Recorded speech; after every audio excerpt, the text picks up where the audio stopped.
Hello, everyone, and welcome back to another review for Star Wars Andor. This will be over episodes 5 and 6. Didn't do a review last week like I initially planned on doing, but I think it's kind of worked out a little bit. The original plan last week is that I was going to watch the show with my dad, but then scheduling conflicts happened, so that didn't happen, so I didn't actually end up watching episode 5 last week like I had planned. But it kind of worked out because I had the great big Ninjago crystallized finale to talk about, and what a disaster that that ended up being for those of you that also watched the crystallized video, you know. Didn't end up doing a Andor review last week, but I think it's kind of worked out because these episodes, with the way this show is paced, I think it's paced very well. It is slower, but I think it's paced very well. You know, these two episodes really kind of lined up back to back pretty well. So I think it's actually really worked out how I'm doing this review today. I don't know, and depending on how things go, I may start doing this more with Andor at the very least, where I give it 2 or 3 weeks and I'm like, all right, here's a batch of episodes that really run together, and then I'll do those in chunks instead of doing it week to week. I think it worked out for episodes 1 through 4, and I think it's worked out with 5 and 6 that way too. So I may end up doing that. It will remain to be seen. But anyway, moving on with Andor. So episodes 5 and 6. Episode 5 is a lot of prep work for the heist, and then episode 6 is the actual heist. We learn a little bit more about some of these characters, who they are, what they're about, and then we see most of them die. But I mean, that shouldn't be surprising considering this is one of the main characters of Rogue One, which is a movie where everyone dies at the end. So I think that worked out. I also think it's like really fitting, looking at Cassian's character and the way they're moving him, is that his story is beginning, and his story as a rebel rather is beginning and ending with a heist on an Imperial installation. I think that actually works out like really well for his character, because this one, he wasn't in it for the cause really. He was in it just to get some money squared away so he could, find a bolt hole and stay there for a while the heat died down over his double murder back in episode 1. It was sort of kind of self-defense. It was self-defense, but still. I think that's really going to be really cool to look at how this heist works compared to the last heist on Scarif, and how that ends up, having these giant ramifications for the galaxy as a whole, because the rebels end up with the Death Star plans, and New Hope happens thanks to that. So really kind of cool the way they're kind of tying it together. And I didn't even really think about that. I was so invested and pulled in to the episode of, we're running around, we're trying to get these credits and everything. And I didn't even think about that until like the episode was wrapping up. And I thought to myself, now that's kind of interesting, the way that worked. So yeah, I really like that. And also just the fact of, based on what the heist is, where this first heist is about money. They're just stealing money. That's it. I mean, a lot of those funds are presumably going to go to fund the rebellion. But for the money that Cassian's getting from it, I mean, that's just for him. That is purely selfish motivations, where then when they go after the Death Star plans, that is completely selfless, altruistic. They're doing this for the better of the galaxy, and not just for themselves, because they know what's at stake because of what could happen to billions of other beings across the galaxy. So that's really cool. Got a little bit more with Mon Mothma in these episodes. I feel like they were really kind of trickling her along to where maybe I could see it where, like, next episode we don't see Cassian at all, and it's just a Mon Mothma and Luthen episode, whatever Stellan Skarsgård's character's name is. I think it's Luthen at this point. I'm pretty sure of that. Or if it's not exactly that, it's some variation of close to that. So I could totally see where we take a break and not have Cassian for an episode and just stick with Mon Mothma, and that, I think, will end up working better for Andor than it did for Book of Boba Fett, where that was 7 episodes. It was not even 8 episodes, it was 7 episodes. It ended on an odd number. It was just 7 episodes, and the title character isn't really featured in 2 of them. That was just weird. But again, like I've discussed before, I'm pretty sure Book of Boba Fett wasn't even supposed to be its own show. It was supposed to be the third season of Mandalorian. They just changed the title for marketing purposes. Um, but then here with Andor, we're getting 12 episodes, and these are not, 25 to 35 to 40-minute episodes. I mean, these are long. These are like 45 plus minutes at the minimum. So there's a lot of juicy stuff, a lot of meaty stuff here to these episodes. And I think that is really working for this show's favor, unlike some other Disney Plus shows that are on or have just wrapped up, such as She-Hulk, where didn't really care for She-Hulk all that much. I watched it. I was kind of liking it at first, but then as it went on, I just couldn't help but feel like the runtime was not doing the show any favors. I mean, those were 20, 25-minute episodes, and that was it. And there was only 9 of them. So when the show wraps up and they had that finale this past week with a day after Andor episode came out, it just felt like the whole show was almost a waste of time. So I'm sure there's going to be discussion about She-Hulk all over the internet in the next week, 2 weeks, about people with their hot takes and everything. I'm definitely in the camp where I did not like the finale at all. It had some good ideas. I'm not going to deny that, but I don't think they executed on those ideas well at all. But so it's like just as a good. And so I'm not really not talking about She-Hulk. We're talking about Andor. But as a good parallel to draw is that I think something these Disney Plus shows need to work on is that the shorter episode format isn't necessarily going to work for every show, and some of them probably do need to have a longer runtime if you're going to tell these longer form stories, because She-Hulk, I think, worked best when it was just like the episode where Wong has that feud with the magician. That episode was great. I really love that episode. That's probably maybe my favorite episode out of the series, besides the first one, which is the origin story. And we have a lot of Bruce in there. That episode was really great. I really liked that. It was funny.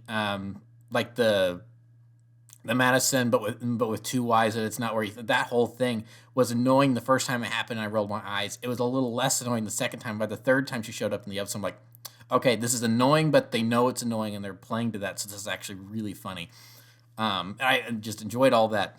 And so, for that story they were telling in that one particular episode, kind of just being a bottle episode, it doesn't really play into too much else of the series. It was just, hey, here's this one. I played a little bit into the overall plot of the series, but for the most part, it was just kind of its own self-contained thing. Worked a lot better as opposed, compared to some of the later episodes where they were, trying to get a point across and got a little muddled because they didn't have a lot of time. Compare that to Andor here, which of course is a very, very different show, but Andor is taking its time, and they have the time and the budget, obviously, to tell this one long story. Because if another show had tried to do, I mean, we've sort of kind of, Mandalorian has sort of kind of done a story similar to this. Yeah, I mean, let's face it, a heist of breaking into a place to steal some stuff, doing wrong things for the right reason or whatever. I mean, that's a old trope. Dozens of shows have done that. So it's like drawing a direct comparison to the Mandalorian. Season 1, they break into that New Republic prison ship. I mean, that's kind of a similar deal, but it's one episode where they break in. They have their little scuffles. Mando emerges triumphant, and then he sends everyone off to prison. X-wings fly by, blow up the little space station. It's over in like 45 minutes, and that's it. Where we like the entire, like in Andor, the entire heist was done within 45 minutes or 50 minutes, whatever. But the episode was just the heist.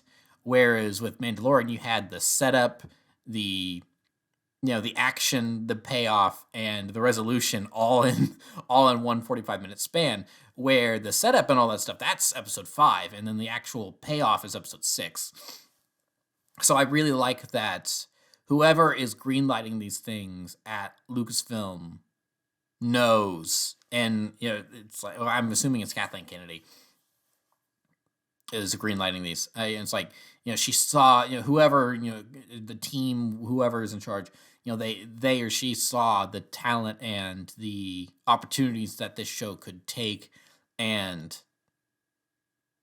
even though it was kind of a long-term, I'm not going to say gamble, but a long-term expense without immediate payoff, because The Mandalorian and stuff like these are more quick turnarounds. You know, they still take their time to make, obviously, but they're quicker turnarounds. We can get these done in about a year-ish because we're using the volume and stuff. So there's not the need for as many practical sets and everything. You know, those are quicker turnarounds. But Andor, they started filming Andor and working on Andor like around the same time as The Mandalorian season 1. I'm pretty sure. And it's like, I mean, I don't think they started filming at the same time, but I mean, Andor was in pre-production. It was getting underway at the same time The Mandalorian was starting as well. And they really took their time on that show. So obviously, the people at Lucasfilm knew what they were doing. They're like, okay, this is going to be a long-term investment. That's the word I was looking for. This is going to be a long-term investment that hopefully will work out for us in the long run. And you know, this is going to be like a pinnacle of Star Wars storytelling if we play this right. And so far, I think they're playing this right. Now, recently, there's been a couple of finales with a couple different TV shows where it's like everything seems to be going good, and it suddenly takes a left turn at the 11th hour, and it crashes and burns. It's very ugly. So Andor could still do the same thing, but we're only halfway through. This is only episode 6 of 12 of this first season. So I'm really liking it so far. I think this is good. And so I'm getting invested in these characters that even though I feel like the show is telegraphing, oh well, you're dead. It's like the guy, the Imperial in charge of the money base and everything. Like he was reprimanding his son for not wanting to wear the Imperial uniform, and he's like, oh, I don't like it. It's like, well, will you like the backside of my hand across your face more? And it's like, okay, well, I'm ready for you to die. And it's like, yeah. And, you know, it's like, it's like, you know, they're setting him up to be a jerk so they can kill him off and no one's going to feel bad about it and make our heroes look more heroic. And then of course, the kid, the younger rebel who's writing his manifesto and stuff, and he's talking about all this stuff to Cassian. It's like, there was a couple moments where they're talking. I'm like, I like this kid, and I feel like they're building him up because they're gonna kill him off. Please don't do that, but I feel like that's what's happening here. And then he gets crushed by the money at the very end, which is very poetic, honestly, because he was honestly the most selfless out of all of them there. It seemed like, you know, he really was all in for the cause. He's writing the manifesto and everything. But then, as it turned, everyone else is, you know, even if they're in there for the right reasons, like it seemed Cassian and the what Skeen or whatever his name was that ended up getting killed there at the last second because he's like, oh yeah, I'm secretly a jerk, and Cassian's like, nope. You know, it's like he was definitely in it for the wrong reasons. Cassian was in it for the wrong reasons, and their greed kind of is what ended up getting him killed. Poetically, you know, thematically, to look at it that way. So that's all really done well. So yeah, I'm very curious to see where we move forward with it from here. I wouldn't even be surprised if, like I said, next episode could like be all about Mon Mothma, and we don't really see much of Cassian. I could also see next episode being a time skip. That wouldn't surprise me either, because you know these first several episodes are taking place 5 years before the Battle of Yavin. Rogue One takes place the same year as the Battle of Yavin, obviously.